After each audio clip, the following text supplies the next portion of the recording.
Ben İstanbul, Fatih bölgesinde doğmuş ve ailem oraya yerleşmiştir. Selanik bölgesinden gelmiş. O muhite yanaş birleşmiş orada kalmış senelerdir. Annem, babam, dedelerim hepsi orada. Oranın çocuğuyuz yani. Evet. Bu savaş zamanında Selanik'te orası bir karışıklık olmuş. Oradan buraya gelmişik biz. Fatih bölgesine. Ve Fatih bölgesine o zamanlar tabii Rumlar, Ermeniler hepsi oradamış. Biz onlarla hep birlikte yetişmişik. Okullarımız tabii ayrı ayrı, şeylerimiz ayrı ama komşuluğumuz varmış o zamanlar. Dedelerimizin, babalarımız varmış. Hepsi burada şey yapmış. Dedem, annem, teyzelerim hepsi burada doğmuşlar ve burada evlenmişler.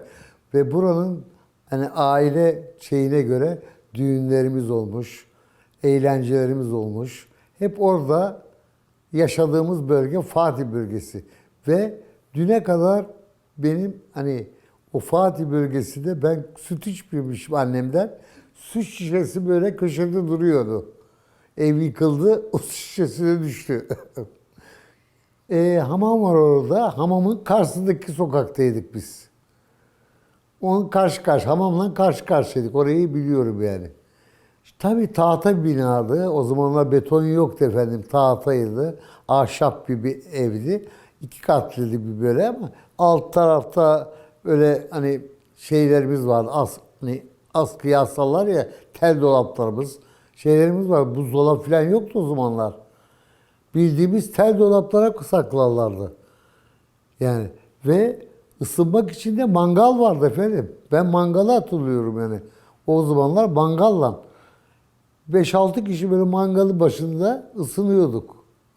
Öyle bir şey vardı, kültürümüz vardı bizim. Soba sonradan sonraya çıktı. Sobadan sonra tabii doğalgaz bilmem ne. En büyük şey o 10 kişi bu mangalın başında kömürle ısınıyorduk. Ya yani o bir şenlik vardı. Eğlence vardı. Mesela ondan sonrası yazlık sinemalarımız vardı. Hep beraber giderdik.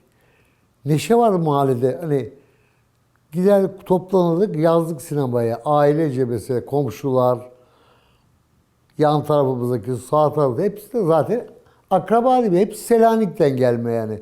Oraya yerleşenler yabancı yoktu. Tabii şimdi çoğaldı. Çanakkale'den bilmem nereden geldiler. Ama ilk gelenler bizim bölgelerden. Selanik bölgesine. Seksek oynardık. Bu tekerlekle çevirme vardı o zamanlar bizim orada. Yuvarlak bir şey vardı. Ucunda bir şey böyle çeviriyorduk. Ve topaç çevirirdik. Bayağı topaç vardı. Onları yapıyorduk yani. Ebecilik oynardık. Saklambaç oynardık. Ama hep gene birlik. Bu Rum arkadaşlarımızla, Ermenilerle aynı çocuklar oynardık yani. Aramızda ayrı gayrı yoktu yani. Tabii ilkokulumu şeyde bu yukarı çıkarken Ayvansaray'a yukarı çıkarken orada büyük okul var. Orada okuduk. Tabii orada arkadaşlarımız da vardı. Hep yani huzur bir şeydik yani orada. Çıkardık. Taşların üstünde orada oynamak varken biz taşların üstüne çıkardık. Oraya zıplardık, buraya zıplardık. Çok huzur bir çocukluk yani çocukluğumuz. Tabii büyüdükçe okul bitti. İş hayatı başladı. İş hayatından ne olacak? Mecburen o bitti. İş hayatı bitince belli bir yaştan sonra evlendik. Çoluk çocuk sahibi olduk. 2 tane çocuğumuz var. Biri kız, biri oğlan. Çok iyi insanlardı. Birbirlerimizden çok muhabbet ederdik. Komşularımız iyiydi. Hatta çok ufakken mesela babamız okul tatillerinde onların yanında Mahmutpaşa'da çalışıyorlardı. Oraya verirdi babamız bizi. Babamız oraya verdiği için haftalığı mesela bekliyorduk biz. Haftalığımızı alıyorduk 2,5 lira o zaman. 2,5 lira para veriyordu bize. Ayrıyetten 1 lira da sinema parası veriyordu. Hani oradan hariç. 1 lira da bu sinemaya gidersiniz diyordu siz. Düşünebiliyor musun? Biz haftayı çekiyorduk yani o 1 lirayı almak için. Yani o 2,5 liraya alıyorduk ama o sevinç vardı. Evet. Babam Mahmut Paşa'da esnaftı. Hemen hemen 30-40 sene hemen hemen Mahmut Paşa İstanbul Eminönü Kapalı Çarşı'nın önünde esnaflık yapıyordu. Orada bilek taşı imalatı satıyordu yani. Anadolu'ya böyle affedersin hayvan hani kesilen yerlere oraya bıçak bileyleme şeyi satıyordu, taş satıyordu. Onları paketleyip veriyordu. Eskiden tabii Belgrad Ormanı'na giderdik. Bu e, yakın tabii buralarda Edirne'ye gitmeden önce şu şey var neresi orası? Dilimin ucunda şimdi. Kumbağa'ya giderdik. Oraları gezerdik. Hep de yani ailece giderdik biliyor musun hanımefendi? Otobüs tutardık. Otobüse dolardık hep beraber. Kalırdık orada. Gece kalırdık icabında. Yüzerdik, kalırdık. Gene ertesi günü sabahsı binerdik, gelirdik evlerimize. Yani o zamanlar biz otelde, motel yoktu orada. Çadır madır yoktu. Otobüsten giderdik. Kalırdık orada, eğlenirdik sabaha kadar, yüzerdik, şey yapardık. Gene binerdik, gelirdik. Eğlence yerlerimiz orasıydı. Mahallemizde Sur sineması vardı. Bir de aşağıda Balat'ta vardı bir tane sinema. Şu anda dilimin ucuna gelmiyor ama o da bir eski sinema yani. 2-3 tane sinema vardı ama en çok biz Sur sinemasına gidiyorduk. Bize yakın olduğu için, mahallemize yakın olduğu için ve Hint filmleri, güzel böyle eğlenceli, aile dramı filmler getiriyorlardı bizim orada. Hani vurdulu kırdılı değil. Böyle hani mahallemizin sevdiği Hint filmlerini çok severlerdi o zaman. Raj Kapoor'un, bu siz söyleyin, komedi filmleri, bunları severdik. Efendim cenazemize bütün komşular geliyordu. Bütün komşular ve biz de dahil, bizim de olsa cenazemiz onlar geliyordu. Onların olunca bizimkiler. Bir aile mesela diyelim ki mahallemiz cenazeye ve düğüne çok bağlılar. Yani kimse kimseyi yalnız bırakmıyorlar. O mahallemizin o güzelliği var. Yani kavgalı da olsan, dövüş de etsen, düğün olunca geliyorlar ve cenaze olunca hiç bırakmıyorlar. Mevlütlerimizde çok kalabalık oluyor. Mahallede düğünlerimiz çok neşeli. O terzilerimiz var bir iki tane bizim. O kadifeler, pullu elbiseler, simli elbiseler. Onlar zaten bir görünce bir terzinin düğüne değil elbiselerin güzelliğine bakarsınız. Çok güzel oluyor.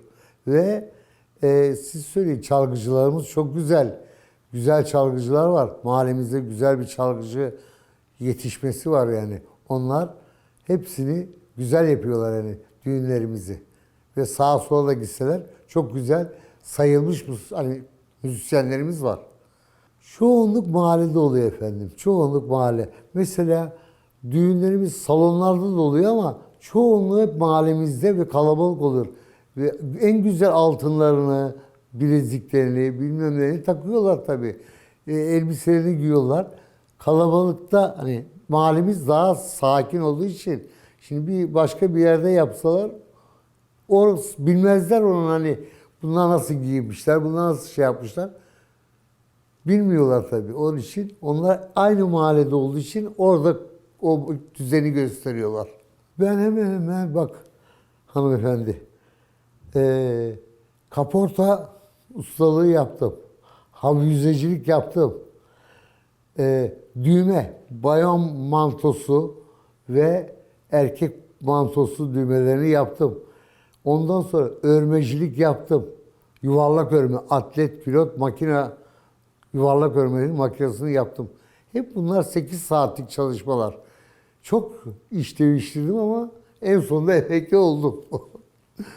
Topkapı, Maltepe'de, Alman ilaç fabrikasının oralarda, Eminönü'nde, Kapalı Çarşı'da bunlar hep ayrı ayrı yerlerdeydi. Ve o şeylerde tabii düşünebiliyor musunuz? Araba yok, bir şey yok. Oraya gitmek için kar, fırtına oluyor. Bazı zaman yayan gittiğimiz oluyor. Düşünebiliyor musunuz? Buradan Eminönü'ne yürüyerek gidiyorduk. Ve arabanın ön şeyine pinsen ne olur? Önle kapağı açık böyle gidiyorduk. Ama kanaat ettik. Çalıştık, emekli olduk. Evet. En güzeli o yani, kanaat etmek. O zamanlar tabii Balat bölgesinde, çarşı marşı bilmezdik biz. Balat bölgesinde tabii gene Rum, Ermeni komşularımız vardı. Altıncılarımız onlardı. Kazak mağazalar, manavlarımız hep onlardı yani. Ermeni komşularımızdı. Onlarla alışveriş yapardık. Onlarla pazarlık. Ve hala da bir iki tane ismini hatırlamadığım mahallemizde var yani. Önceden Unkapanı demişim. Ayvansaray bölgesinden Ali Beyköy bölgesine kadar, Unkapanı'na kadar un fabrikası, yağ fabrikası ve bu gemi fabrikalarımız vardı. Hep bu sahil bölgesinde fabrikalar vardı. Kamyon kamyon gelirlerdi. Un fabrikası vardı. Aşağıda yağ fabrikası. Bunlar hep kumaş fabrikaları vardı Ali Beyköy'e giderken. O sırada yani sahil bölgesinde. Oralar hep kalktı. Dümdüz oldu oraları. Çoğu oraya gidiyordu yani fabrikaya çalışma. Gemi atölyeleri vardı orada. Gemileri tamir yapıyorlardı. Bütün esnaf hani işçiler oraya gidiyordu. Bölgemiz öyleydi. Dayılarım, yani akrabalar tarafından çalışanlar vardı un fabrikalarında. Un yapıyorlardı. Şey olarak geliyordu, un olarak çıkıp makinelerden aşağı yüklüyorlardı, kamyonlara gidiyordu. Ben ufacıktım. At arabaları geliyordu, at arabalarına yüklüyorlardı unlar o zaman. Araba yoktu yani o zamanlar. Yani iyi hatırlıyorum. O zamanlar çok güzeldi Haliç bölgesi. Karşıdan karşıya geçiyorduk Kasımpaşa, o Hasköy. Oralarda güzeldik. Sonradan tabii bozuldu. Affedersin, lağımları verdiler. Bilmem fabrika artıkları, bilmem ne oldu. Bozuldu. Haliç bölgesi bozuldu. Ama şimdi temizlendi. Şu anda balık tutuyorlar efendim. Geçen gün bir iki arkadaş gitmiş balık tuttular. Yani temiz oldu. Ve kokudan geçilmiyordu efendim o zamanlar. Yani ufacıktık biz. Oradan sahilden geçerken bir koku geliyordu. O da fabrika atıkları, kanalizasyonlar, onlar yani. Şimdi ama temizlendi, o koku yok. Belediyemiz temizledi. Tertemiz yaptı oraları. Balat'ta bir iki tane meyhane var. Tabii en meşhurlardan birisi de Agora meyhanesiydi. Ve bütün delikanlılar, yaşlılarımız hep oradaydılar.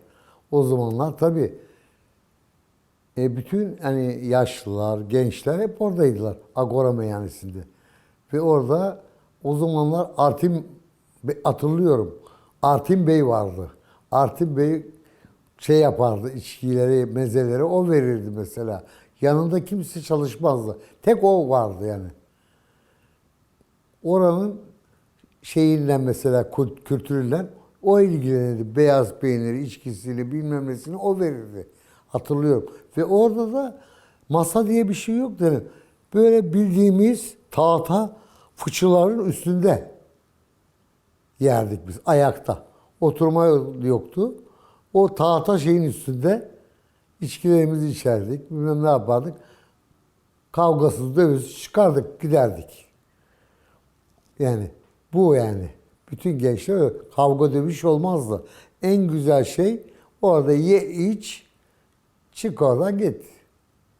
Yani mahalle kültürümüze göre kavga yoktu. Şimdi tabii söylediğin gibi kavga da oluyor, dövüş de oluyor. Gençler şimdi pek şey değil. Gençlerimiz bu filmlerden ötürü oldu. Bu Çukur filminden sonra. Yoksa o mahallemizin gençleri de iyiydi. Şimdi ne oldu? O özenti. Özentiye de bakarak onlar da bıçak çekmek, tabanca çekmek birbirleri. Hep arkadaşlar zaten. Yabancı birisi yok ki mahallede. Kendi komşuları. O ona ateş ediyor, o ona ateş ediyor. Birbirlerini vuruyorlar. Yani böyle bir şey olmaması lazım. Mahallemizi korumamız lazım. Biz mahallenin eskiden bir yabancı mahallemize giremezdi. Şöyle bir şey vardı. Bir o Topallak kahvenin oradan mahallemize Ayvansaray'a kimse giremezdi. Yaşlılar hop nereye gidiyorsun komşu derdi. Böyle kimi arıyorsun? Yabancı giremezdi. Yok ben filancayı arıyorum, şunu arıyorum deyince geçerdi. Yok söyle affedersin elini kolunu sallayarak mahallemizden birisi şey yapmazdı. Mahallemiz o kadar yani kültürlü bir mahalleydi. Herkes mahallesini korurdu. Yabancıyı sokmazdı. Yani ve sonra ne oldu? Herkes birbirine girmeye başladı. Kavga, dövüş, mahalle birbirine girdi. Çekilecek hani hali çoğu kaçmaya başladı. Ve tabii mahallemizde eskiden, çok eskiden yani bundan diyelim 55 sene önce Rumlarla arkadaştık. Onlarla çalgı çalardık. Mesela diyelim ki kemancı lazım olur. Rumlardan arkadaş onu alırdık. O davrukacı giderdik düğünlere. Düğünler mahallemizde oluyor tabii. Kemancı, davrukacı, zurnacı. Bunlar toplanırlardı. Mahallemizi o elbiselerini giyerlerdi. Altınlarını takarlardı. Oynarlardı, gülerlerdi. Yani bir kavga, dövüş olmazdı. Yani böyle bir şey vardı yani mahallemizde. Sizin söylediğiniz gibi mesela diyelim ki hani bir o ne çalar bu çalar. Mesela diyelim ki Rumlardan arkadaş kemancı, öbürsü davulcu. Ben zurna çalıyorum, o bilmem ne çalıyor. Toplanırdık. Sen gelme, ben gelme yoktu. Hep komşuluk vardı. Yani küçükken bile dedim ya seksek oynardık, topaç oynardık, onlarla oynardık. Mahallenin kültürü. Balat böyle bir yerdi. Şimdi ne oldu Balat? Filmlerden dolayı mafya oldu. Olduğu gibi ortalık karışıyor. Çocuklar, ufacık çocuk elinde bıçak. Okula gitmiyor efendim. Çocuk okula gitmiyor. Çocuğu anası babası tutup da okula getiriyor. Kaçıyor gene geliyor mahalleye. Ne olur bu? Çocuk ne olacak büyüyünce? Ne işe gider, ne evlenir, ne bir şey olur. Yani bir gün Allah korusun hapishaneye gidecek. Okumazsan, tarihi şey yapmazsan, komşularla, arkadaşlarla muhabbet etmezsen, birlik olmazsan bu iş böyle olur. Yani birbirimizi korlamamız lazım. Birbirimizi şey yapmamız lazım. Yani hep beraber birlik olmamız lazım. O çocuğu elinden tutup okula getirmek lazım. Tamam kötü filmleri bilmem nemizi seyrettirmememiz lazım mesela çocuklara. Onlar etkileniyorlar. Etkilenince çocuk ne kadar mahallemizin hani şeyini anlatmaya kalksa bile çocuk etkileniyor efendim. Bu sefer ne oluyor? Çocuk ya katil oluyor, ya mafya oluyor, ya bir şey oluyor. Yapacağımız burada hiçbir şey yok bizim. Biz büyük olarak onları elinden tutup okula getirmemiz lazım. Bu sefer okuyacak, adam olacak. Ama ne yapalım? Elinden tutmazsak, itersek hapishaneye düşer bu çocuk. Başka ne yapılacak bir şey yok. Yani en şeyi diyelim ki yani efendi bir çocuk olmasını istiyorsak onu düzenli şekilde okutmak ve şey yapmak lazım. Tamam fakir mühit, fakir mühit, Balat, fakir mühit ama çocuklar biraz şey yapması lazım. Anasının babasının görüyor. Elinden tutup çocuğu getireceksin, okula teslim edeceksin. Bizimkilerde de var. Gönderiyorlar, çocuk kaçıyor geliyor. Bu sefer ne oluyor çocuk? Bir iki tabağı getirdim aman diyor annem getirmiyor beni okula diyor. Kaçıyor. Böyle bir şey olmaz. Eskisi gibi değil ki. Eskiden toplanıyorduk. Hep beraber şenlikler yapıyorduk. Gezmeklere gidiyorduk. Birlik yok şimdi. Şu anda birlik yok. Mahalle dağılmış vaziyette. Yazlık sinemalara gidemiyoruz. Sinemalar kalktı. Eğlence yerlerine gidemiyoruz. Ona göre ateş pahası. Bir şuradaki Tekirdağ'a gidemiyoruz. Düşünebiliyor musun hanımefendi? Tekirdağ'a gidemiyoruz. Senelerdir mesela Fatih bölgesindeyiz. Ben hatırlıyorum. O zaman at arabalarla, kamyonla Kumbağa'ya gidiyorduk. Eğleniyorduk oralarda. Şimdi affedersin bir yere gidemiyoruz. Tabii geçim zorlaştı. Her şey zorlaştı. Tatil yapamıyoruz yani daha doğrusu. Çoluk var, çocuk var, çoluğunun çocuğu var, o var, bu var. Bu sefer ne oluyor? Ona ver, buna ver, şuna ver. Kalıyorsun. Ve sana bir şey söyleyeyim mi? Ben hemen hemen 10 seneden fazla denize girmiyorum. Gidemiyorum çünkü. Ayağımı denize sokmamışımdır. Dersin ki Haliç burada. Haliç'e de mi sokmadın? Fırsat bulamıyorsun ki. Haliç'e bile sokamadım. Önceden geziyorduk, eğleniyorduk kumbağalara, denizlere. Yakın tabii, yakın gene buralara gidiyorduk. Edirne tarafında buralara gidiyorduk. Öyle Antalya'ya, Bodrum'a falan değil. Buralara, bulunduğumuz yerlere gidiyorduk. Yalnız gezmek için gidiyorduk. Orada Kumbağa'da mesela otobüsten yahut at arabasından gidiyorduk. Orada kalıyorduk biliyor musunuz? Orada bir yani o şeyinden sıcaklığına, denizin sıcaklığında orada kalıyorduk. Bir kısmımız uyuyordu, bir kısmımız kalkıyordu. Bazımız bir bakmış hepsi uyumuş. Köpekler suratımızı yalıyordu sabahleyin uyandırmak için bizi. İnan ki. Sabahleyin bir kalkıyorduk, köpekler gelmişti affedersin. Suratımızı yalıyor. Hep nöbetçi bırakıyorduk diyorduk hani köpekler falan gelmesin. Onlar da uyumuşlar. Sabaha kadar. Öyle bir eğlencelerimiz oluyordu yani. Tabii eskiden şöyle bir şey vardı. Hiç betonarme yoktu. Hep tahta, içi şeyliydi.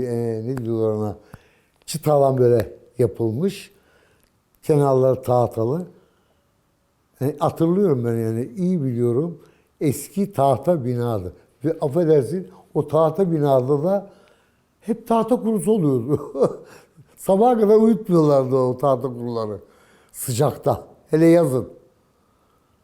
Tahta bina olduğu için yani o sabaha kadar uyutmuyordu bizi. Sabah olsa dedik kalksak gitsek okula falan diye. Öyle bir durum vardı yani. Hep eski binalar tabii tahta. O zaman beton yoktu ki betonarme bina yoktu biliyor musun? Ben iyi hatırlıyorum. Olsa bile çok tuğladan vardı böyle tuğlalardan eskiler. O da bizim yani bulunduğumuz yerde yoktu. Pek yoktu yani. Hep tahtadan yapmışlar. Gecekondu olduğu için. Adı üstünde. Gecekondu. Kafeler falan yoktu. Bu Çukur'dan sonra bu Cennet Mahallesi filmini çevirdiler. Ondan sonra bu kafeler, turistler gelmeye başladılar. Tabii Fener'e doğru daha çok oldular. Fener kısmına. Orası daha bir şey. Balat'ta az var gerçi. Bir iki tane var ama en çok Fener'de. Oraları çok güzel oldu. Ve güzelleştirdiler tabii. Turisti çekiyorlar ama çok da harika bir şey oldu yani. Bayağı bir masraf yapmışlar oralara. Eski marangozhaneyi kapatmışlar. Kafe yapmışlar. Mesela orada bir inşaat bilmem nesi vardı. Orayı kapatmış adam. Kafe yapmış. Çok harika bir şeyler olmuş ama turisti de çekiyorlar. Fatih, Fener bölgesine olduğu gibi turist geliyor. Ama neye? Kafelere geliyorlar. Bir kahve içiyorlar, bir gazoz içiyorlar yahut da bir soğuk bir şey, meşrubat içiyorlar. Onlara geliyorlar yani. Güzelliğine geliyorlar. Yoksa kırık, dökük bir yer olsa kimse gelmez. Şimdi önceden tahta binaydı. Onları ne yaptık? Betonarme yaptık. Tabii betonarme olunca biraz daha güzel oldu. Affedersin tuvaleti, banyosu gecekondularda kısıtlıydı. Tuvalet, banyo bir odada şeyin içindeydi yani. İkisi bir. Şimdi ne oldu? Banyo ayrı, tuvalet ayrı, mutfak ayrı. Gecekondularda bir mutfak, affedersin, tuvalet, banyo içinde. Öyleydi. Kültürümüzde tabii. ayrı bir şeyi yoktu, özelliğimiz yoktu yani. Hepsi oradaydı. Camilere giderdik. Camilerde yapardık. Büyüklerimiz tabii bizi getirirlerdi camiye. Teravih namazlarına getirirlerdi. İkindi namazlarına hepsine giderdik onlarla.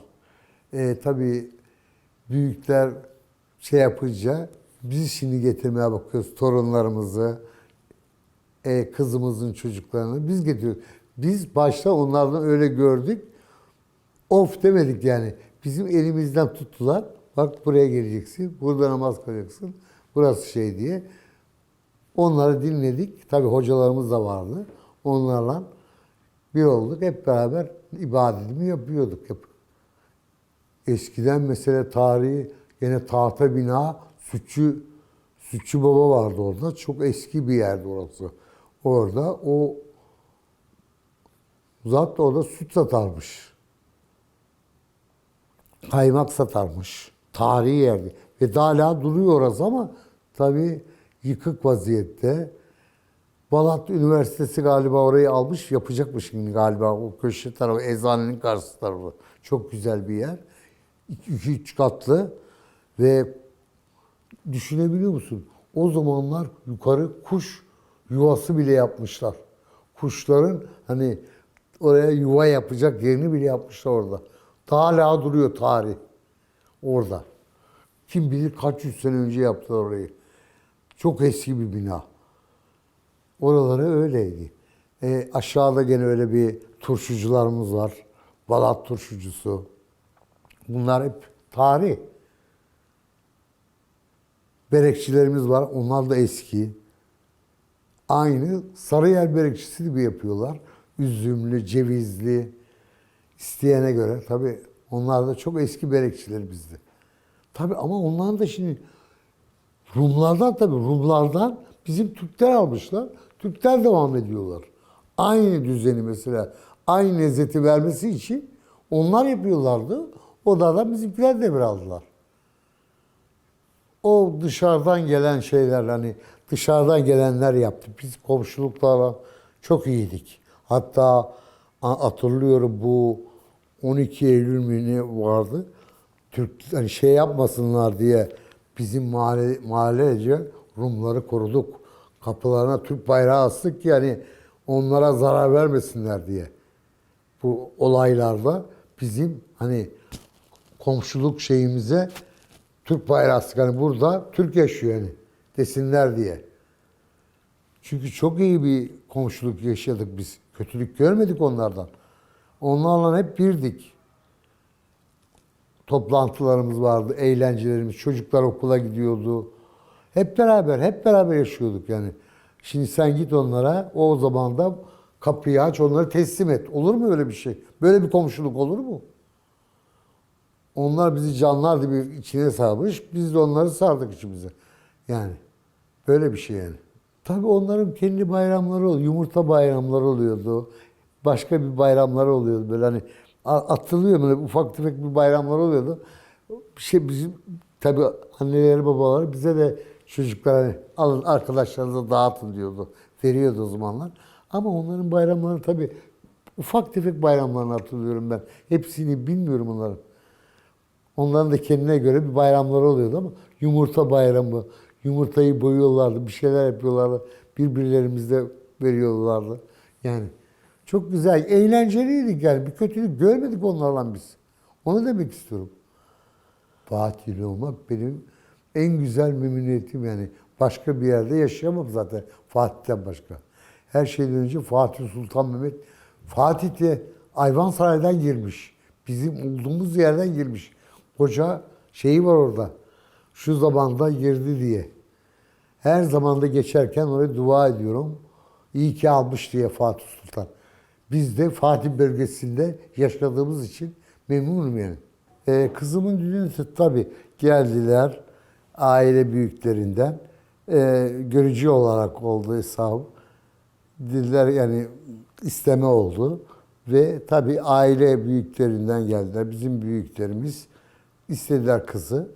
Verdik. Onlar da Selanik bölgesinden. Onlar da aynı şey olduğu için düğünlerimiz aynı oldu gene. neşeli, davullu, zurnalı, kemanlı ve hani gene güzel elbiseler giydiler. Yani bir şeylik olmadı. Çünkü mesela bizim yörenin olduğu için elbiselerimiz aynı, çalgıcılarımız aynı.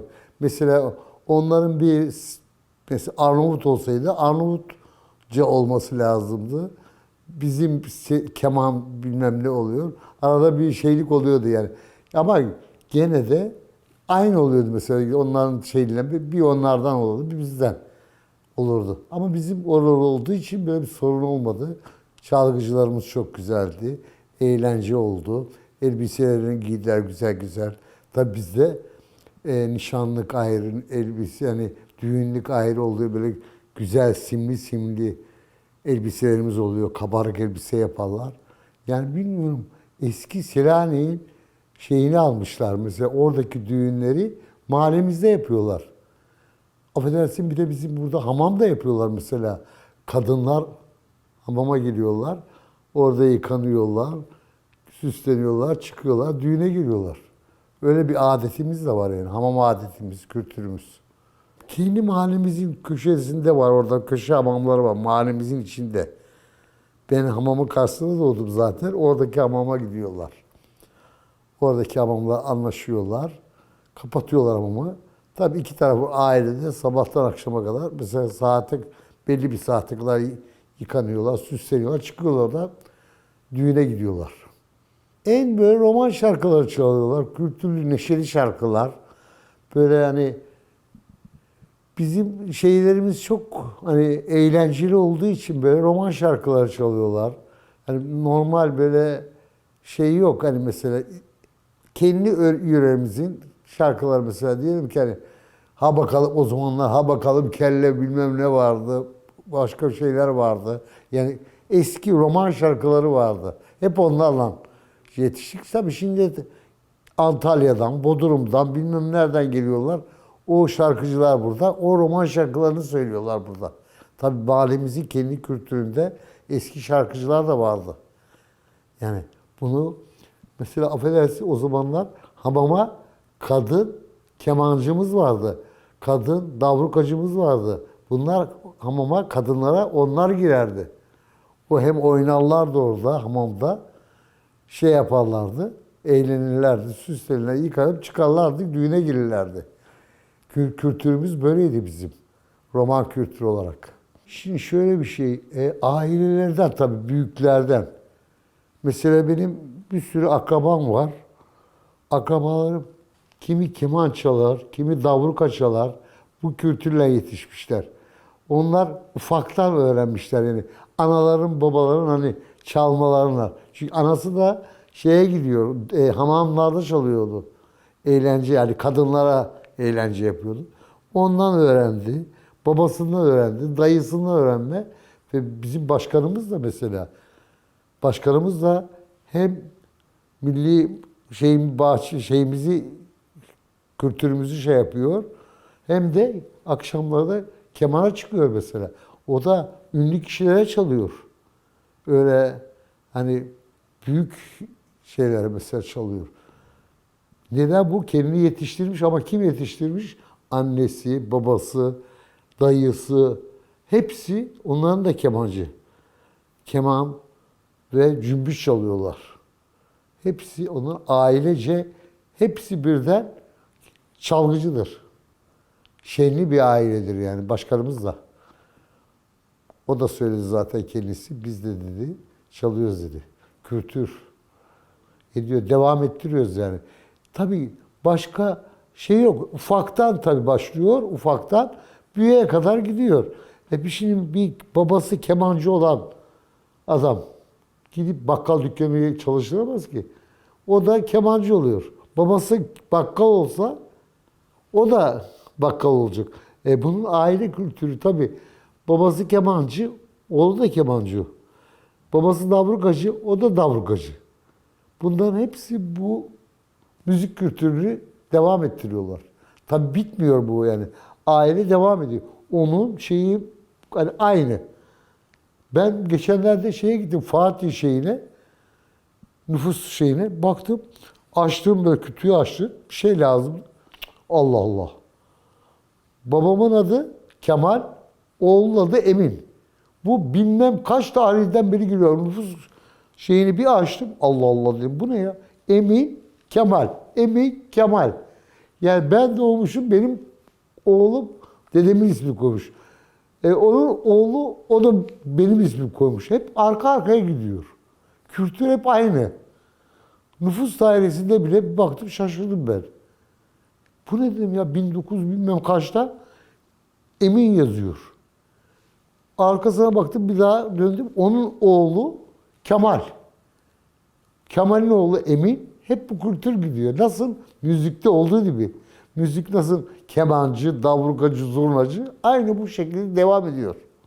Şimdi şöyle bir şey var. Bizim bölgemizde yalnız Sultan Mahalle'de bir Kelsen dönüşüm oldu.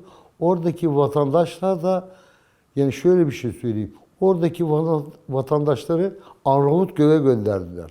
Arnavutköy'de bunlar yapamadılar.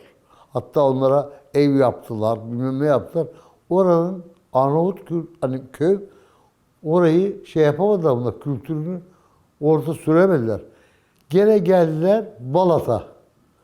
Balat'taki evlere, oralarda kiraladılar, satın aldılar. O Sultan Mahalle'deki vatandaşlarımız, biz kabul ettik. Onlar da bizim vatandaşımız.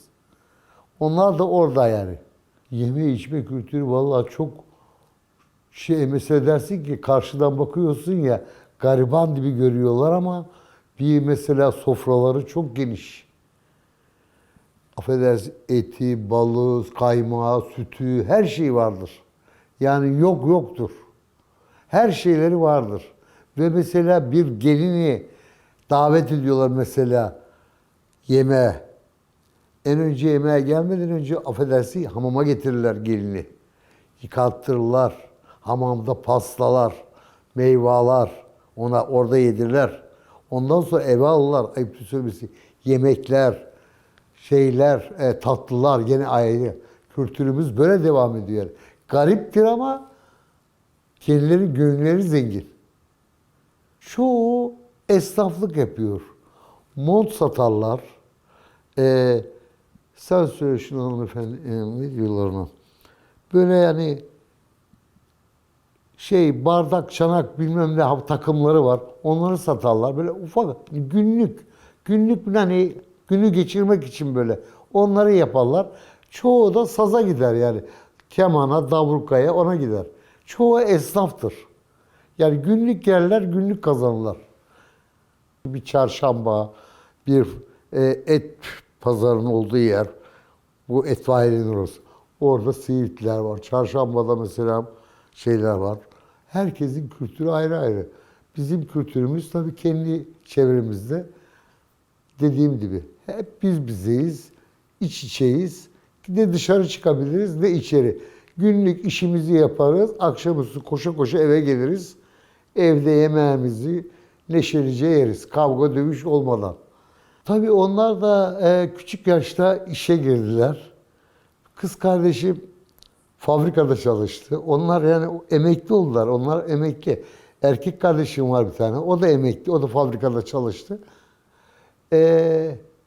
İki tane çocukları var onların da. İki tane çocukları. Bayağı oldu onların da emekli oldukları. Şimdi mutlular tabii. Emekli maaşını biliyorlar. Ailelerin aldıklarını biliyorlar. Ama günlük olsa ne olacak? Onlar da zor durumda olacaktı. Çalıştılar, kazandılar. Şimdi geçiniyorlar. Çok şükür evleri de var. Hepsinin evi de var. Kira derdi de yok. Onlar iyi. Ama işte diyor ki Roman kardeşlerimiz günlük kazandığı için şu zamana kadar da ev almayanlar var kirada. Düşünün, bir kira 3.000 lira, 5.000 lira. Bunu nasıl verecek bu adam? Birisi çorap fabrikasında çalıştı. Kız kardeşim Topkapı'da. Erkek kardeşim de örme fabrikasında, Atlet Kilot'ta beraber çalıştık onunla. Aynı şeyde emekli olduk.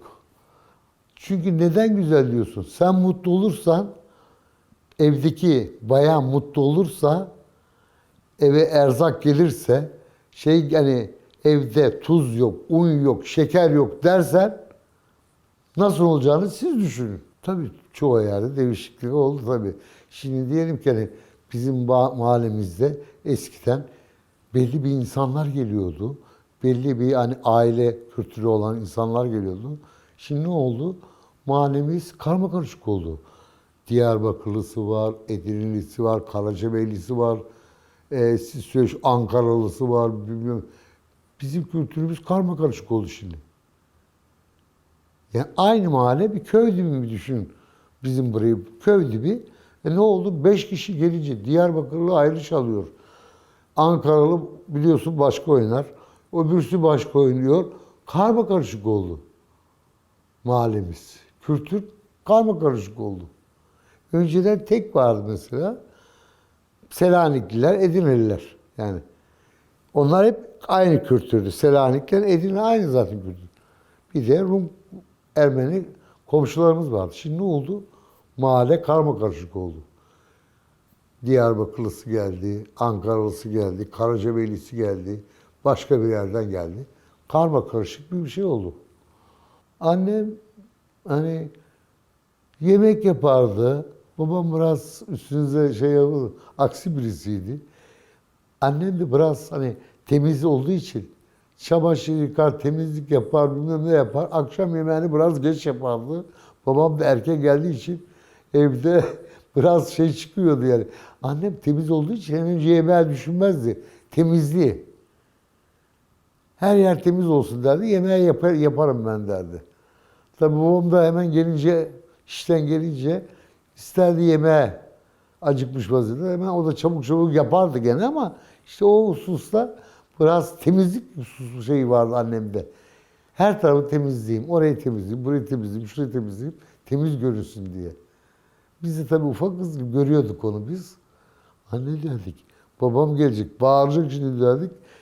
Yetiştiririm, yetiştiririm, yetiştiririm derdi. Tabii akşam oluyordu. Akşam da tabii ayıp süresi ne varsa yapıyordu bir şeyler. Yemeğimizi doyururdu gene biz ama geç yapıyorduk. Komşularla otururlardı, çay içerlerdi, muhabbet ederlerdi. Akşam olunca yazlık sinemaya giderdik, kültürümüz vardı. Yani öyle bir şey oluyordu ki bazı zaman babam diğer şey yapmıyordu. Hani yemeğe gelmiyordu, o dışarı gidiyordu arkadaşlarla. Biz ayıp söylemesi ekmek arası yapıyorduk. Ne Allah ne verdiyse. Yazlık sinemaya gidiyorduk. Sinemada yemek yiyorduk. Öyle bir şeyimiz vardı. Sinema kültürümüz vardı yani. Yemeğimizi, gazozumuzu şeyde yani yiyorduk. Sinemada. Sinemayı seviyorduk yani. Yalnız şunları hatırlıyorum. 2 bisküvit arasına lokum, gazoz, gazozun içine de leblebi atıyorduk. Onları hatırlıyorum. Başka bir şey yoktu zaten. Hiç böyle bakkallarda abur cubur bir şey hiç yoktu. Bisküvit arasına lokum, bir de çikolatalı şekerler var 4 kişi. Akide şekeri gibi böyle kavurucu için. Onları hatırlıyorum yani. Ondan sonra hiçbir şey yoktu. Şimdiki çocukları görüyorum. Allah ondan ver bana, bundan ver buna. Hani bir şarkı var. Şundan ver bana, bundan ver. Aynısı. İçeri bakkala gidiyoruz mesela torunlarla, çocuklarla. Dede bundan diyor. Şundan Allah ne istersen. Ülkenin, etinin her şeyi var yani. Mesela mahallemizde parklar var. Belediyenin yaptığı parklar var. Oraya getiriyoruz. Önceden orası bittikten sonra büyüdüler. Biraz büyüyünce Fesane'ye getiriyorduk. O zamanlar Fesane açıktı. Fesane'ye getiriyorduk, eğlendiriyorduk oralarda. Daha sonra Aksaray'da vardı. Aksaray'da o büyük şeyin orada, Vatan Caddesi'nin orada büyük bir tane Luna Park vardı. Oraya getirmeye başladık. Orada da işte yıkılmalar falan oldu. Ondan sonra orayı da bıraktık. Yıkılınca kaldık gene mahallemizin şeyine, çocuk parklarına. Buraya getiriyoruz çocuklar ama ufakları getiriyoruz. Ufaklar da salla beni dedi. Salla beni böyle salla. Kollarımız ağrıyor akşama kadar onları sallamakta. Şimdi ilk önce çok güzeldi Çukur dizisi. Sonradan böyle çatapatlar, patapatlar başlayınca, silahlar atışınca çocuklar, ufak çocuklar kültür değişti. Bıçak taşımaya başladılar. Bir baktım hani daha kaç yaşında çocuk diyelim, 15 yaşında çocuğun üstünde tabanca var. Hep de arkadaşlar yani. Arkadaş arkadaşı vurmaya başladı. O ona ona. Ama bu ne? Filmden etkilendiler. Ondan oluyorlar. Etkilenmekten. Çukurdan etkilenmekten. Onlar o şey yaptılar. Yoksa önceden böyle bir vurma olayı, bilmem ne olayı yoktu. Zaten büyükler vardı başımızda. Büyükler, yani dediğim hani eskiler vardı. Bunlar deyince böyle hemen barıştırma olayında, kavga olayında çağırıyordu. Gelin bakayım buraya. Niye kavga ettiniz? Niye şey yapıyorsunuz? Büyük de araya girerdi. Barıştırırdı onları. Şimdi söylediğim gibi film girdi araya. O girdi, bu girdi. Kültür değişti. Büyükler kayboldu. Küçükler Diyarbakırlı, Adanalı, Ankaralı olunca birbirine girmeye başladılar. Hepsinin gözü kara oldu. Yani yapılacak bir şey yok yani bunda. Bir şey yapamıyoruz yani. Şimdi bir büyük de giremiyor aralarına. Şimdiki çocuklar, ufacık çocukta bıçak var. Sana ne diyor? Biz 20 yaşında sigara içiyorduk, büyüklerimizden saklıyorduk. Şimdi 10 yaşındaki çocuk amca versene ateşini diyor. Ateşini ver diyor, sigara içeceğim diyor. Hatırlıyorum, ben bakıyorum. Ben büyüğümüzün yanında sigarayı böyle saklayarak içiyorduk. Elimizin avucunda. Bunlar ateşini versene bana diyor. O anı bir düşünüyorum, böyle film gibi geçiyor. Allah'ım ya Rabbim diyorum, biz böyle bir şey görmedik. Bu ne ya diyorum. 10 yaşındaki çocuk ateşini ver bana diyor. Yani olacak iş. Biz iki kardeş, bunu da anlatayım size. Kardeşimle beraber bayram. Bir paket sigara aldık. O zaman mahallemizde sakallar vardı, su taşıyan. Kardeşim 7 yaşında, ben de 8 yaşında. Heves işte. Aldık sigara. Sigara aldık ama kibrit almadık. Sakalar ailemizi tanıyor bizim. Babamızı tanıyor. Bütün anamızı tanıyor. Ben kardeşime dedim ki git dedim sakadan kibrit al dedim. Tabii ben uzakta duruyorum. Gitti kibrit alma. Aynı öyle söyledi o da. Amuça ateşini versene bana dedi. Ona böyle bir tokat çaktı. O tokatla var ya, şimdi ağzına ne sigara, ne içki, 5 vakit namazında. Şeşki diyorum ben gitseydim, o tokadı ben yeseydim. 3 paket sigara içiyorum ben. O tokadı ben yeseydim diyorum. Niye ben gitmedim diyorum. Nasıl bir vurdu ona? O zamandan bu zamana ne sigara ne içki, 5 vakit namazında. Ciğercimiz vardı bizim. Tel dolabın üstünde, eşeğin üstünde satardı. Eşeğin üstünde 2 tane tel dolap, ciğer, mesela affedersin, mesela bir hayvanın takım ciğeri. İneğin mesela, koyunun takım ciğerleri. Etler, şeyler, bir tarafta etler, bir yerde ciğer. Bunu yapıyorduk, kapının önünden geçiyordu, ciğerciyi çağırıyordu annem. Ciğer alıyorduk ondan. Tabii günlük yapıyordu, öyle akşama kadar dolaştırmıyordu. Günlük mesela sattı, satamadığını atıyordu adam. Yani o zaman buzdolabı yok, bir şey yok. Eşya üstünde ciğer. Yoğurtçular vardı. Aynı su şeyi gibi ip, hani böyle tahtada 3 tane ip, yoğurtçu diye bağırdı. Yoğurtçu gel, 1 kilo yoğurt verir misin derdi. Yani bu sokak şeyleri. Söylediğim gibi hep böyle eşeklerin üstünde meyvacılar. Çöp arabalarımız bile atların üstündeydi çöpler. At arabası çöpü oraya boşaltıyorlardı. Bir kutu vardı.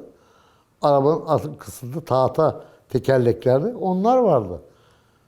Yani eski kültür buydu. Bayramlar olurdu. Bayramlarda eğlence yapardık. Öyle toplantı yerlerimiz vardı bizim. Park gibi. Orada halka atardık sigaraların üstüne. O halka geçerse üstüne sigarayı alıyorsun ama geçemezse alamıyordun. 5 tane halka atıyorduk, alıyorduk. Yani bu kültürler vardı. Orada eğlence şeyleriydi. Mesela kale yapmışlar. 5 koletana şu kadar para vereceğim diyordu orada. Tabii nerede? 3 tane atıyorsun, ikisini atamıyorsun. Öyle bir kültürler vardı. Yani. Vallahi gençliğimizde çok güzel yerler vardı mesela. Gazinolar vardı. Bu Aksaray'da gene. Şeyde sahilde vardı, Kumkapı tarafında. Oralarda eğlence yerlerimiz çok vardı. Tabii orada da kültürlerimiz aynıydı tabii. Orada oturup balık, ekmek öyle bir şeyler yiyordun, geliyordun yani. Yani gençlik öyleydi. O da yani tek başına değil. 5-6 arkadaş toplanıp öyle gidiyordun. Bir şeye mesela balık restoranta yahut şarkıcı dinlemeye gidince şeyler vardı. Oralara giderdik. Eğlence yerlerimiz çoktu. Ama işten güçten vakit bulamayınca gidemiyorduk çalıştığımız için. Çalışmasak giderdik. Ama şimdi ne oldu? Bak sabahat ettik, çalıştık.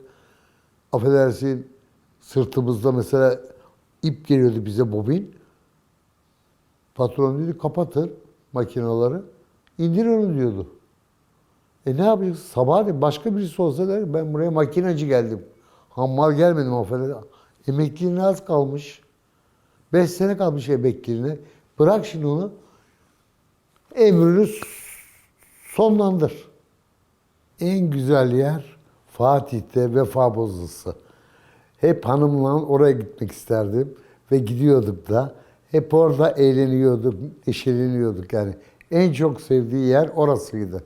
Tabii benim de sevdiğim yer orasıydı. Başka bir yer yoktu yani. En güzel yeri orasıydı Fatih'te. Vefa Bozlısı. Fatih'imizin en güzel yeri. Mesela çay bahçelerine giderdik ama en çok orayı severdi. 2 bardak boza içerdi orada. Çok severdi onu. İlle 2 bardak derdi. İçeceğim ben burada. Zaten bir bardağı zor içiyorsun o koyu olarak. İlle ardına 2 tane içerdi o. İçlerdim. Sarı leblebiyle beraber içerlerdi.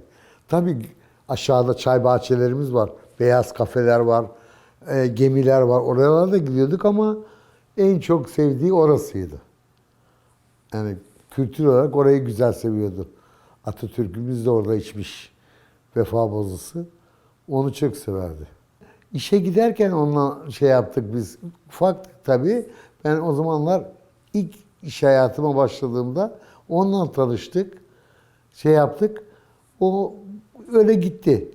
Gidince tabii ben isteme dedim. Anne babama söyledim. Ben bu kızı istiyorum dedim. Ufak dedi.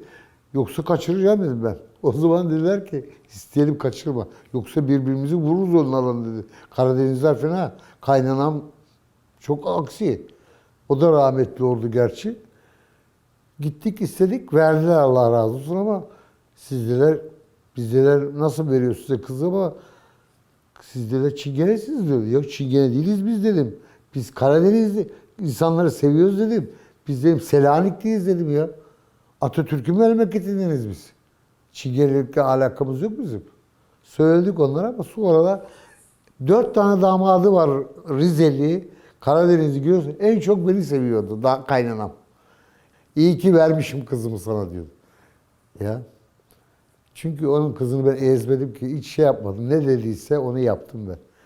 Ve şimdi en çok beni seviyor yani şu zamana kadar sülalesi bile diyor ki Allah razı olsun teyzemizi hani şey ablamızı çok güzel baktın diyorlar. Hani hastalandı diye bir gün bırakmadım onu. Her gün yanındaydım. Yemek yapmayı bile öğrendim ben ondan biliyor musun? Oturuyordum, yemek yapıyordum onunla beraber. Şunu at, bunu at diyordu. O yatıyordu çünkü. En son pil taktılar. O pil gidip geldikçe Allah korusun gidiyordu. O pil vurunca gene canlanıyordu yani. O pil onu hayata döndürüyordu. Çok kötü bir, yani 10 sene kötü bir hayat yaşadık. Yoksa ondan önce çok güzeldik yani. 47 yıl demek ne demek? Bu güzel bir yani yaşam demektir. Kavgasız, dövüşsüz, birbirimizi kırmamak ne demek?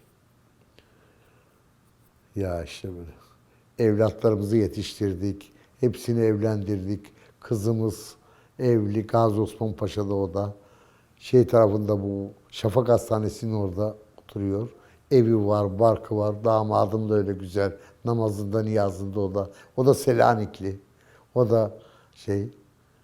Oğlum zaten o da şeyde dışarıda İzmir'de. O da güzel. Hepsi güzel yani. Böyle gitsin yaşam.